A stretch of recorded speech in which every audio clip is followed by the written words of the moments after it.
Tatlong bagay na pinagmumulan ng stress sa trabaho.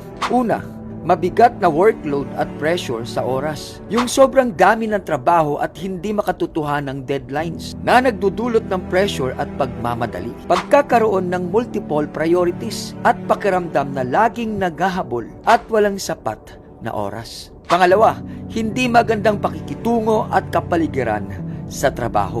May mga boss na masyadong micromanager, hindi patas o hindi supportive, at yung hindi magandang ugnayan sa mga katrabaho na nagiging toxic ang workplace at mataas na tension.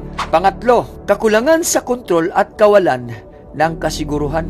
May mga limitadong autonomy sa paggawa ng desisyon sa sariling trabaho at yung takot mong mawalan ng trabaho o ang mababang pasweldo na hindi akma sa workloads at responsibilidad. Ang mga bagay na ito ay maaaring magdulot ng burnout, pagbaba ng productivity, problema sa pisikal at mental na kalusugan, at pagkasira ng personal na relasyon. Kaya paalala sa iyo, kaibigan, kaya ka nagtatrabaho para mabuhay. Hindi ka naghahanap ng isang bagay na papatay at magdadala sa iyo sa hukay. At ito naman ang paalala sa iyo ng Diyos. Sa tuwing stress ka at hindi mo na kaya. Sa awit 46 verse 1, ang Diyos ay ating kanlungan at kalakasan, at siya'y handang sumaklolo sa oras ng kagipitan. See you in my next video.